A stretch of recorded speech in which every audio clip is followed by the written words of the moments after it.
আজ আমরা পড়ব WBSSC হোক বা ক্লাস 12 হোক, তোমাদের একটা খুবই গুরুত্বপূর্ণ এবং খুবই একটা উপভোগ্য কবিতা, সেটা হচ্ছে আলফ্রেড লর্ড টেনিসনের লেখা ইউলিসিস। এই কবিতাটা for both syllabus is very important because it's a remarkable poem dedicated to a Greek hero. Who's the Greek hero? Is none other than Ulysses. You might not know Ulysses, but you have definitely heard his other name, and that's Odysseus. What is Odysseus?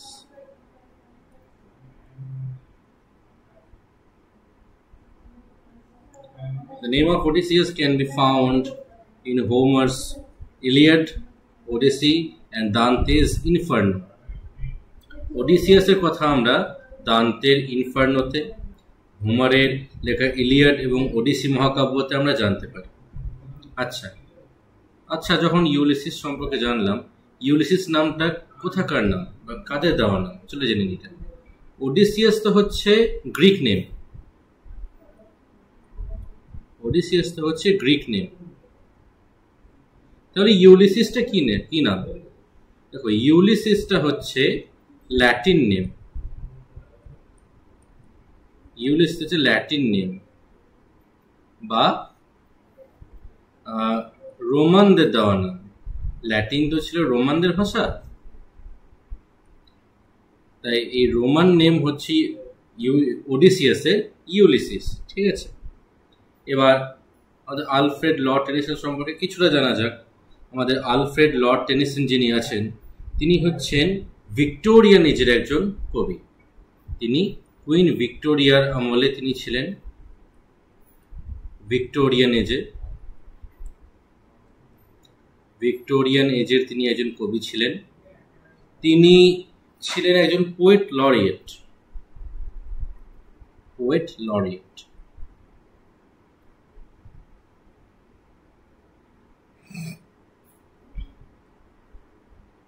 ঠিক আছে, poet laureate মানে হলো সভাকবি। তখনকার দিনে রাজা রানীদের একজন সভাকবি থাকতেন, সেরকমই একজন সভাকবি ছিলেন আলফ্রেড লর্ড টেনিসন। ঠিক আছে, তার লেখা বিখ্যাত কবিতা হচ্ছে ইউলিসিস। এটা কি রকমের কবিতা বা জনরা কি? দেখো, এই যে জনরা হচ্ছে, এটা একটা ড্রামাটিক মনোলগ। তোমরা আগেও একটা ড্রামাটিক মনোলগ পড়েছো, মনে করে দেখো মাই লাস্ট ডাচেস, সেরকমই একটা ড্রামাটিক মনোলগ হচ্ছে আমাদের আলফ্রেড লর্ড টেনিসনের লেখা ইউলিসিস। এই ইউলিসিস কবিতাটা সাধারণত অনার্স লেভেলের একটা কবিতা। তোমাদের এটা দিয়েছে, তোমরা মনে করো না যে হতচ্ছেদার কবিতা, এটা খুবই ইম্পর্টেন্ট কবিতা। এটাকে অনার্সের কবিতার মতনই তোমাদের ট্রিট করা উচিত, কারণ এখান থেকে অনেক প্রশ্ন ঘুরিয়ে ফিরিয়ে আসতেই পারে। এই কবিতাটা তুমি যদি আত্মস্থ না করো, সমস্যায় ফেলবে সবচেয়ে বেশি তোমাকে ইউলিসিস কবিতাটা। ঠিক আছে, এবার ইউলিসিস কবিতাটা আমাদের লেখা হচ্ছে কবে? দেখো, ইউলিসিস কবিতাটা আমাদের লেখা হচ্ছে written in 1833 আর পাবলিশড হচ্ছে কবে? ইন 1842। ইন 1842 আমাদের কবিতাটা পাবলিশড হচ্ছে। এই 1833-তে একটা খুবই মর্মান্তিক ঘটনা ঘটছে। সেটা হলো আমাদের যে কবি আলফ্রেড লর্ড টেনিসন, তার খুব ভালো বন্ধু আর্থার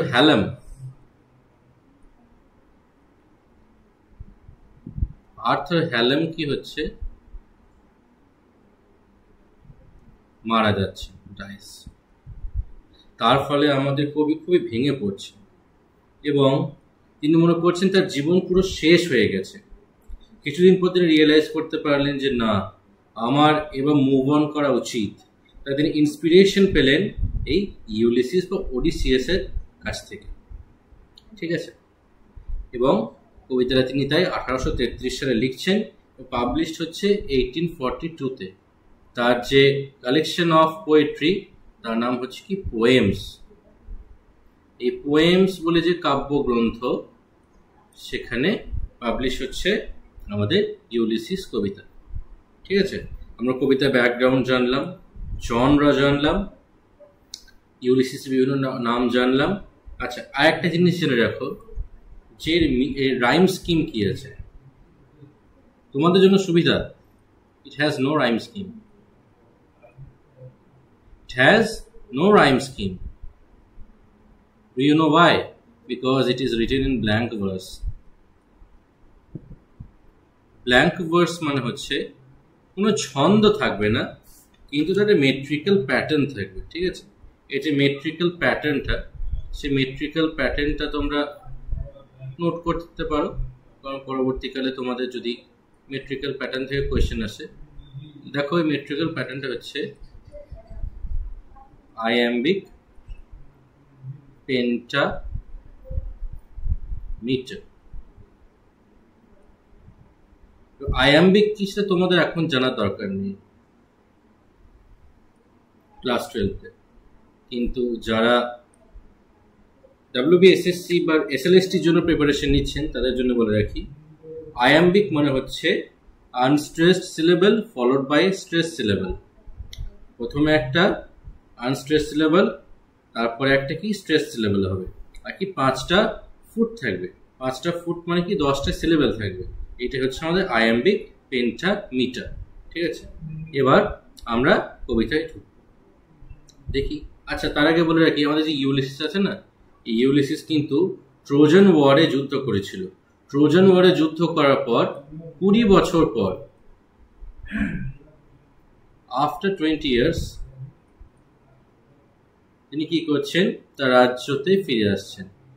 তার যে কিংডম বা রাজ্য, তার রাজ্যের নামটা তোমরা লিখে রাখো। রাজ্যের নাম, তার রাজ্যের নাম ছিল ইথাকা। চলো দেখি এবার কবিতাটা। ইট little profits that an ideal king. বলছে আমাদের ইউলিসিস একজন ভ্রমণ পিপাসু মানুষ। সে বলছে যে little profits that an ideal king, আমার একজন অলস রাজা হয়ে থাকতে ভালো লাগছে না। আইডল মানে হলো অলস। আমার একজন অলস রাজা হয়ে থাকতে ভালো লাগে না। By this still hearth among this barren crags. দেখো, প্রথমেই বললাম যে আমাদের যে রাজা ইউলিসিস, তার রাজ্যের নাম হচ্ছে ইথাকা। ইথাকা হচ্ছে একটা আইল্যান্ড কান্ট্রি, এবং তার যে ভূভাগটা না, তার ভূভাগটা হচ্ছে স্টোনি বা রকি।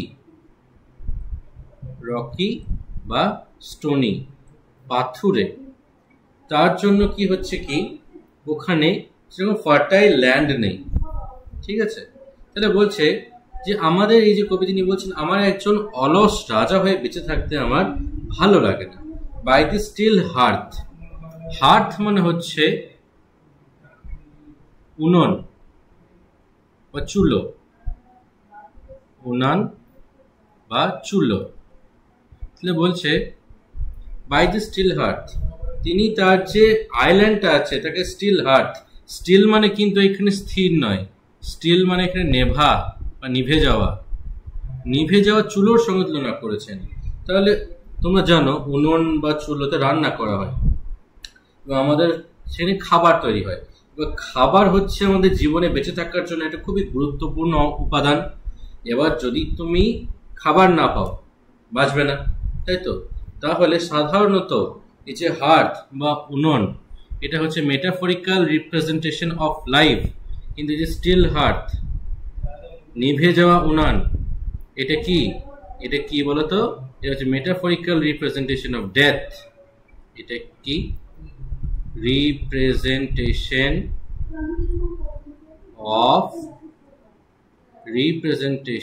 Of death. বলছেন আমি এখানে থাকলে আমি এখানে মরে যাব, among these barren crags, barren মানে পরিত্যক্ত পাথরের জমিতে, যেখানে কিছু জন্মায় না, যেখানে কিচ্ছু হয় না, সেখানে কুঁড়ে রাজা হয়ে বসে থাকতে আমি পারছি না। Matched with an aged wife.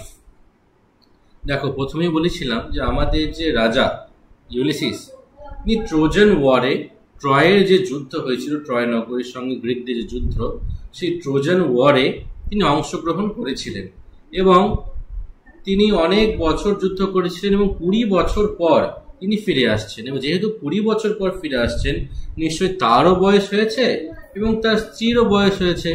বলছে, আমার যে এই যে পাথরের জমি সেখানে পুড়ে হয়ে বসে আছে, তার সঙ্গে জুটেছে আবার আমার বৃদ্ধ স্ত্রী।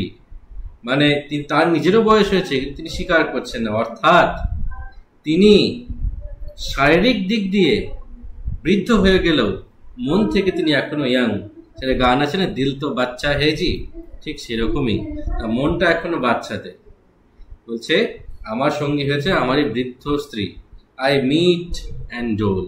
এই যে মিট অ্যান্ড ডোল না, এইটা একটা হচ্ছে, এটা একটা আর্কেইক মানে প্রাচীন আর্কেইক ইডিয়াম।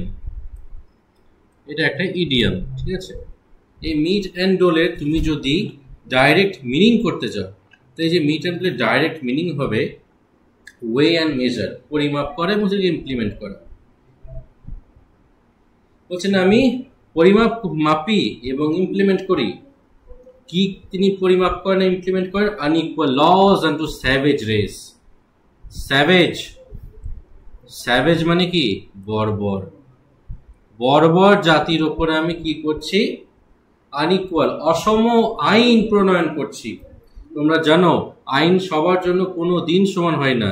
একজন বড় লোকের জন্য যে আইন হবে, একজন গরিব মানুষের জন্য যে আইন হবে, দুটো পুরোপুরি আলাদা হবে। সেই জন্যই তিনি বলছেন যে এই যে আমার বর্বর যে জাতি রয়েছে, তারা অশিক্ষিত, তাদের উপর আমি কি করছি? অসম আইন লাগু করছি। তারা কি করে? দ্যাট হোড, হোড মানে এখানে জমা করা, স্তূপ আকারে জমা করা। স্লিপ, ঘুমায়, অ্যান্ড ফিড এবং খায়। ভালো করে বোঝো, আমি সেই জাতিকে আমি শাসন করছি যারা শুধু জমা করতে জানে, সেটা পয়সা জমা হতে পারে, খাবার জমা হতে পারে। স্লিপ, যারা ঘুমায়, খায়, ঘুমায় এবং শুধু টাকা জমা করে। অ্যান্ড নো নট মি, এবং আমাকেই চেনে না। রাজা যে কি চায় তার প্রজাই সেটা জানে না। আমি সেই রকম জাতিকে আমি শাসন করছি। I cannot rest from travel. রাজা বলছেন, ইউলিসিস বলছেন, আমি যাত্রা থেকে, অ্যাডভেঞ্চার থেকে আমি বিরত থাকতে পারবো না।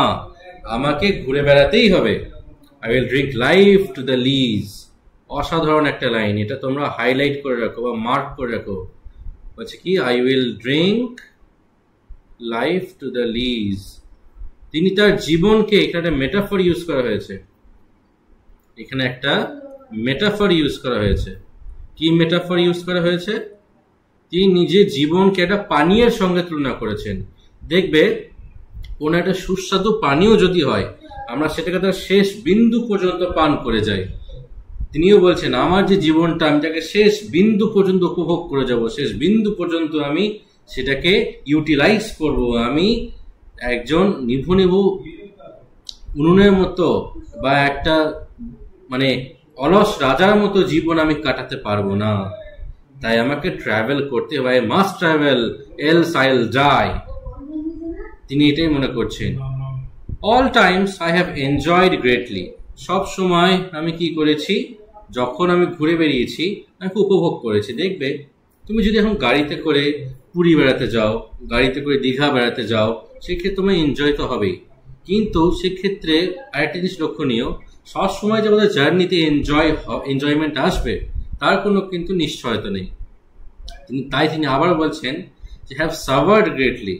আমি যেমন জীবনটাকে উপভোগ করেছি প্রচন্ডভাবে, এই সমস্ত যাত্রাগুলোকে আমি খুব উপভোগ করেছি, তেমনি কিন্তু আমি কি করেছি? আমি খুব পরিমাণে সাফার করেছি, কষ্টও পেয়েছি। কষ্ট কিরকম? ধরো তুমি পাহাড়ে উঠছো গাড়িতে করে, এবার পাহাড়ে যখন তুমি উঠছো অল্টিটিউড সিকনেসের জন্য, তোমার বমি বমি ভাব আসবে, তোমার বমি হবে। ধরো তুমি সমুদ্রে, পুরীর সমুদ্র বা দীঘার সমুদ্রে স্নান করছো, হঠাৎ জোয়ার চলে এমন এক ঢেউ এলো, তোমাকে কোথায় তুলে নিয়ে গিয়ে ফেলে দিল। বা এমনও হতে পারে, ধরো তুমি পাহাড়ে স্কেটিং করছো, সেই সময় কি হলো, তুমি পিছলে পড়ে গেলে, তাতে তোমার পা ভেঙে যেতে পারে বা তুমি চোট পেতে পারো। তাহলে সবসময় যে এনজয়মেন্ট আসবে তেমন নয়, সাফারিংও তার পাশাপাশি আসবে। অর্থাৎ তিনি বলছেন যে he is use to lead a balanced life. তিনি ব্যালেন্সড লাইফ লিড করতে তিনি পছন্দ করেন, যেখানে যেমন এনজয়মেন্ট থাকবে, সরোজও থাকবে, হ্যাপিনেস এবং সরো দুটোই তার কাছে অলওয়েজ ওয়েলকামড। ঠিক আছে, with those that loved me and alone on shore. তাহলে বলছে তিনি যখনই যাত্রা করেছেন তার সঙ্গী ছিল, তারাও তার সঙ্গ পছন্দ করেছে, অ্যান্ড অ্যালোন, তিনি সবসময় যে সঙ্গী নিয়েই যাত্রা করেছেন তাই নয়, তিনি একা একাও যাত্রা করেছেন, যেটাকে এখন বলা হয় সোলো ট্রাভেলিং।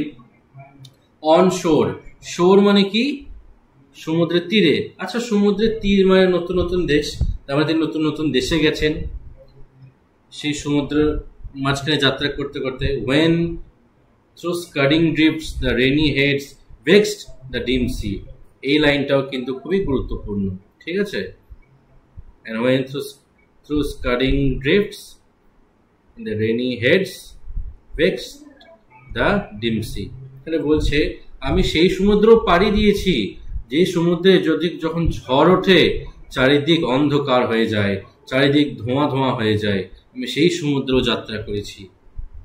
অর্থাৎ তিনি একজন সত্যি কথায় আনডমিটেবল স্পিরিটের একজন ইন্ডিকেশন, অর্থাৎ অদমিত যে ইচ্ছা মানুষের, সেটার প্রতীক হচ্ছেন আমাদের ইউলিসিস। তাকে কোনো মতেই দমানো যাবে না, সে উত্তাল সমুদ্র হোক বা যাত্রার কষ্ট হোক, তিনি সব সময় যাত্রা করতেই থাকবেন।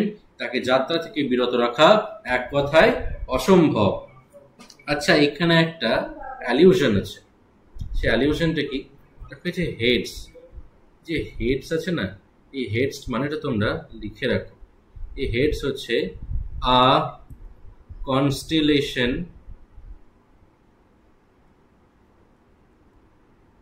Of 7 stars. ঠিক আছে, অর্থাৎ সপ্তর্ষি মণ্ডল মতো যেমন নক্ষত্র মণ্ডল হয়, এই হেডস হচ্ছে একটা নক্ষত্র মণ্ডল। যেটা কি ইন্ডিকেট করে জানো, এটা ইন্ডিকেট করে, it indicates rainy season or rain or storm, এটা ঝড় এবং বৃষ্টির ইঙ্গিত বহন করে। সেই হেডস যখন সমুদ্রে ওঠে, জানবে বৃষ্টি অবধারিত, অবধারিত বৃষ্টি হবে, অবধারিত তখন কি হবে, অবধারিত তখন আমাদের বৃষ্টি হবেই বা ঝড় আসবেই। তারপর তিনি বলছেন I am become a name, আমি একটা নাম হয়ে গেছি। এর আবার মানে কি, আমি নাম হয়ে গেছি, এটার আবার মানে কি, এটা একটা মানে আছে, মানেটা শুনুন। এর মানে তিনি বলতে চাইছেন যে লোকে এখন যাত্রা বললেই ইউলিসিসকে চেনে, অর্থাৎ ইউলিসিস হ্যাজ বিন অথবা has become the source or Ulysses has become the indication of travel, a symbol of travel. Ulysses হয়ে গেছে কি, Ulysses হয়ে গেছে আমাদের ট্রাভেলের একটা সিম্বল। আচ্ছা, যারা WBSL প্রিপারেশন নিচ্ছেন তাদের জন্য মনে রাখি, I am become a name, এটা কিন্তু একটা এপিগ্রাম। এখানে তিনি ঘুরিয়ে ফিরিয়ে বলছেন যে my name is associated with travel, অর্থাৎ তিনি ঘুরিয়ে নাক ডাকালেন, অর্থাৎ বলছে আমার নামটা লোকে এখন যাত্রার সঙ্গে লাগিয়ে দিয়েছে। ইউলিসিস মানেই যাত্রা, ইউলিসিস মানে সে ঘুরে বেড়াবে। তাই এখন থেকে কেউ যদি বারবার ঘুরে বেড়ানো, তারা মনে শখ জাগে, লোকে বলবে তুমি ইউলিসিস হয়ে গেছো। ঠিক আছে, অর্থাৎ লোকে তাকে চিনেছে, তিনি অনেক জায়গায় ঘুরে বেরিয়েছেন, লোকে তাকে চিনে গিয়েছে, এবং তিনি এত ঘুরে বেরিয়েছেন যে লোকে বলছে যে যদি কেউ বেশি ঘুরে বেড়ায় তার মানে সে ইউলিসিস হয়ে গেছে। For always roaming with a hungry heart, কারণ আমি সবসময় ঘুরে বেরিয়েছি ক্ষুধার্ত হৃদয় নিয়ে। ক্ষুধার্ত কেন? তার কিসের ক্ষুধা? পার্থিব ক্ষুধা? না, এটা পার্থিব ক্ষুধা নয়, এটা হচ্ছে অচেনাকে জানা, অচেনাকে চেনা, অজানাকে জানার তার যে ক্ষুধা, নতুন নতুন দেশে পাড়ি দেওয়ার যে ক্ষুধা, সেই ক্ষুধার কথা বলা হয়েছে। Much have I seen and known, আমি অনেক দেখেছি এবং অনেক জেনেছি। আমরা যখনই কোনো যাত্রায় যাই, যতই আমরা বাইরে যাব, ততই আমরা জিনিস চিনব, ততই আমরা মানুষ চিনব, ততই আমরা জায়গা চিনব, তাই তো? অর্থাৎ যত আমরা নিজেদের কমফর্ট জোন থেকে বেরোবো, ততই কিন্তু আমরা জিনিসটাকে আরো পরিষ্কারভাবে জানবো। যেমন ধর একটা কুয়োর ব্যাঙ, তার কাছে কুয়োটাই হচ্ছে পৃথিবী। সে যতক্ষণে না বেরিয়েছে, সে কিন্তু জানতে পারবে না যে পৃথিবীর আদব কায়দা কেমন। এক্ষেত্রে তিনি বলছেন, আমি কুয়োর ব্যাঙ হয়ে থাকতে চাই না, আমি পৃথিবীটাকে জানতে চাই। তিনি কি কি জেনেছেন এগুলো মার্ক করে রাখো, তিনি কি কি জানতে চেয়েছেন দেখো। সিটিজ অফ মেন, অর্থাৎ সভ্যতা। আমি অনেক সভ্যতা দেখেছি, অনেক শহর দেখেছি, নতুন নতুন মানুষ দেখেছি। অ্যান্ড ম্যানার্স, তাদের আদব কায়দা, তাদের কালচার, তাদের সংস্কৃতি, নিয়ম দেখেছি। ক্লাইমেটস দেখেছি, আবহাওয়া দেখেছি। কাউন্সিলস, নেতা নেতৃত্ব, সরকারের সহায়ক, সবাইকে আমি দেখেছি। গভর্নমেন্টস, আর কি দেখেছি? সরকার দেখেছি। অর্থাৎ আমি এগুলো দেখেছি। এগুলো থেকে শর্ট কোয়েশ্চেন আসতে পারে বা একটা কোয়েশ্চেন আসতে পারে, তিনি কি কি দেখেছেন এগুলো তাই নোট ডাউন করে রাখবে। My self not list but honoured them all, আমি শুধু সম্মান পেয়েছি তাই নয়, আমি তাদেরকে সম্মানও দিয়েছি এবং পরবর্তীতে আমিও তাদের কাছ থেকে সেই সম্মানটাই ফিরে পেয়েছি। অর্থাৎ এখানে ইউনিভার্সাল মেসেজ দিচ্ছেন যে তিনি, যে তুমি যাকে যেমনটা ব্যবহার করবে তুমি সেই ব্যবহার ফেরত পাবে। তুমি যদি কাউকে ভালো ব্যবহার প্রদান করো, তুমি পরিবর্তে ভালো ব্যবহার পাবে। তুমি যদি কারোর সঙ্গে দুচ্ছাই ব্যবহার করো, তুমি দুচ্ছাই পাবে। অর্থাৎ তিনি বলছেন যে তুমি যেমনটি করবে তেমনটি তুমি ফেরত পাবে। And drunk delight of battle with my peers, এবং সেই যে যুদ্ধ, সেই যে ভয়ঙ্কর যুদ্ধ, সেই যুদ্ধে যে অ্যাড্রিনালিন রাশ, সেই অ্যাড্রিনালিন রাশটাও আমি অনুভব করেছি। Far on the ringing plains of windy Troy, এবং সেইখানে তরবারির যে ধ্বনি, সে তরবারির ধ্বনিতে ভরে যাওয়া ট্রয় ভূমিতে যুদ্ধের সময় আমি ধুলো উড়িয়ে দিয়েছি, অর্থাৎ প্রচন্ড যুদ্ধ করেছি আমি ট্রয়ে। আচ্ছা, এইখানে একটা জিনিস লক্ষ্য করে দেখো, রিঙ্গিং প্লেন, এটা কিন্তু একটা আমাদের রেটরিক বা ফিগার অফ স্পিচ এর ইন্ডিকেশন। সেটা কি? ওনোমাটোপিয়া। এটা ব্যাখ্যা করছি। ওনোমাটোপিয়া, ওনোমাটোপিয়া মানে হচ্ছে কি, এখানে সাউন্ডের উল্লেখ থাকবে। রিঙ্গিং প্লেনস মানে ভেবে দেখো যে যুদ্ধ হচ্ছে, তলোয়ারের সঙ্গে তলোয়ার ঠোকাঠুকি, তলোয়ারের সঙ্গে ঢালের ঠোকাঠুকি, বল্লম ছুড়ে যাচ্ছে এবং কারোর ঢালে গিয়ে লাগছে, বর্মতা লাগছে, সেই ঠোকাঠুকির একটা আওয়াজ দেখো তার কানের মধ্যে ভেসে উঠছে। সেই আওয়াজটারই এখানে তুলনা করেছেন আমাদের কবি। I am part of all that I have মেট, আমি যাদের সঙ্গে সাক্ষাৎ করেছি তারা আমার একটা যেমন অংশ হয়েছে, আমিও তেমন তাদের একটা অংশ হয়েছি। আমরা যখন কোনো শিক্ষক মহাশয়ের কাছে পড়তে যাই, তিনি যেমন আমাদের একটা পার্ট হয়ে যান, আমরা কিন্তু তার একটা পার্ট হয়ে যাই, অর্থাৎ ভাইস ভার্সা হয়ে যায়। ইউলিসিস যেমন তাদের জীবনের একটা পার্ট হয়ে গেছে, ওরাও ইউলিসিসের জীবনের একটা পার্ট হয়ে গেছে। Yet all experience is an arch where through glimpse that untraveled world whose margins fade. কিন্তু আমি এত পরিমাণে ঘুরেছি, এত দেখেছি, তা আমার মধ্যে যে অচেনাকে চেনা এবং অজানাকে জানার ইচ্ছা এখনো প্রবল। আমি এখনো জানতে চাই। কতদূর পর্যন্ত জানতে চাই? ওয়ার্ল্ড হুজ মার্জিন ফেডস, অর্থাৎ যত দিগন্ত আছে ততদূর আমি ঘুরে বেড়াতে চাই। অর্থাৎ যত কাছে যাই আমরা, দিগন্ত রেখা তো আরো উন্মোচিত হয়ে যায়, দিগন্ত রেখা আরো সরে যায়। বলছেন দিগন্ত সামনে পালাচ্ছে, আমিও তার পিছু পিছু ছুটবো, আমাকে তুমি থামাতে পারবে না বাবু, আমি তোমার পিছু পিছু যাবই, অচেনার জগৎকে আমি দেখবই, অজানাকে আমি জানবই। For ever and for ever when I move, কারণ যতই সরে যাক না কেন, যতই অচেনা জগৎ চলে আসুক না কেন, সে অচেনা জগৎকে চেনার জন্য, অচেনা জিনিসকে চেনার জন্য, অজানাকে জানার জন্য আমি কিন্তু এগিয়ে যাবই। হাউ ডাল ইট ইজ টু পজ, বলছেন থেমে যাওয়া কতটাই না ডাল, কতটাই না ম্লান, কতটাই না বিচ্ছিরি। টু মেক অ্যান এন্ড, শেষ করে দেওয়া জিনিসটাকে, এই যে যাত্রা শেষ করা বা থেমে যাওয়া কতটাই না ডাল, কতটাই না মানে অপ্রাণ, কতটা প্রাণহীন, তাই না? To rust unburnished not to shine in use, তুমি এটা তলোয়ারকে যদি ইউজ না করো, সেটা তলোয়ারকে তুমি ইউটিলাইজ না করো, সেটা জং পড়ে যাবে। আমি যদি আমার জীবনটাকে কাজে না লাগাই, তাহলে আমার জীবনও কিন্তু ডাল হয়ে যাবে। জীবনে আমার যে রং, জীবনে আমার যে আনডমিটেবল স্পিরিট, সেটা কিন্তু শেষ হয়ে যাবে। অর্থাৎ তিনিও এখানে আর একটা মেটাফোর ইউজ করে, metaphor of sword, metaphor of sword, ঠিক আছে, সোয়ার্ড মেটাফোর। তিনি নিজের জীবনকে সোয়ার্ডের সঙ্গে তুলনা করেছেন। As though two breathe way life, কারণ আমার কাছে জীবন নেওয়াটাই শেষ, মানে শ্বাস নেওয়াটাই জীবন নয়, মানে বেঁচে আছি মানে বেঁচে আছি এটা আমার কাছে জীবন নয়। আমার কাছে বেঁচে থাকা মানে travel, travelling is the source of my life, it gives me energy. অর্থাৎ তিনি বলছেন যে ট্রাভেল হচ্ছে এমন জিনিস যেটা তার জীবনের কি করছে, সোর্স, ফিউল। অর্থাৎ যদি ট্রাভেল না করেন তার জীবন শেষ। Life pile on life were all too little, আমি যদি 1000টা জীবনও পাই তাও আমার কাছে ট্রাভেলিং জীবনে শেষ হবে না, আমাকে ট্রাভেল করতেই হবে। And of one to me little remains, আর যে জীবনটা আমার কাছে আছে সেটাও আমার কাছে অল্প আছে, তাই সেটা আমাকে ফুললি ইউটিলাইজ করতে হবে। But every hour is saved from the eternal silence, চিরশান্তি, চিরশান্তি থেকে আমাকে যে জীবনটাকে বাঁচিয়ে রাখতে হবে। চিরশান্তি মানে কি বলতো, এটা কিন্তু একটা সিনেডজি, এটা একটা ফিগার অফ স্পিচ।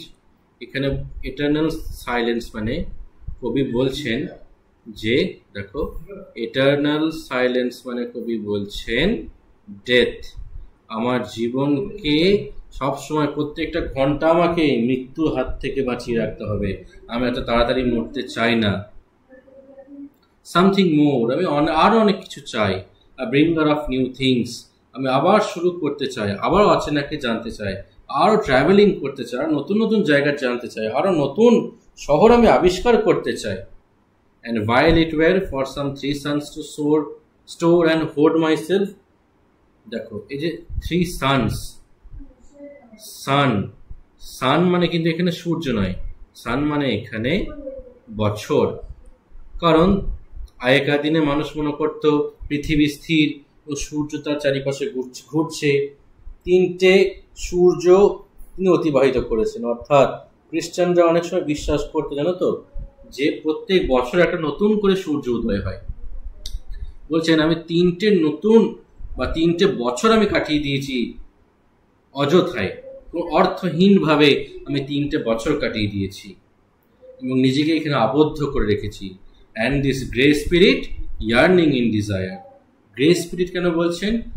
যখন আমরা বৃদ্ধ হয়ে আমাদের চুল তো পাকতে লাগে, বলছে আমার বয়স হয়েছে এবং এই বয়সকালে এসেও আমার কিন্তু যে ডিজায়ার, অর্থাৎ ট্রাভেলিং এর যে ডিজায়ার, সেটা কিন্তু intact. To follow knowledge like a sinking star, তিনি নিজেকে একটা সিঙ্কিং স্টার, অর্থাৎ যে দেবে মাঝে মাঝে তারা খসে পড়া তারার সঙ্গে তুলনা করছেন। অর্থাৎ বলছে আমার যে লাইফ সেটা কিন্তু সিঙ্ক করছে, অর্থাৎ আমার জীবন সেটা কিন্তু ফুরিয়ে আসছে। তাই আমাকে যতদিন না পর্যন্ত আমার শেষ নিঃশ্বাস আমি ত্যাগ করছি, ততদিন আমি জ্ঞানের আহরণের জন্য আমি ঘুরে বেড়াবো, আমাকে জ্ঞানের আহরণের জন্য আমাকে ঘুরে বেড়াতেই হবে। Beyond the utmost bound of human thought, এবং কদ্দূর পর্যন্ত রাজি যেখানে মানুষ যাওয়ার কল্পনা পর্যন্ত করেনি, যেখানে মানুষ ভাবতে পারে না যে কেউ যেতে পারে, যেখানে মানুষ ভাবতে পারে না যে কারো পক্ষে যাওয়া সম্ভব, আমি সেই তত দূর অবধি যাব, তত দূর পর্যন্ত আমি গিয়ে জ্ঞান আহরণ করব এবং তত দূর অবধি পর্যন্ত আমি যাওয়ার জন্য তৈরি। ঠিক আছে, আজকে আমাদের পার্ট 1 আজকে এত দূরই থাকলো, পরের দিন আমরা পার্ট 2 করব। Thank you. যদি এরকম আরো কবিতা অ্যানালাইসিস, কবিতা আলোচনা তোমরা চাও, subscribe to my channel and hit the bell icon. Thank you.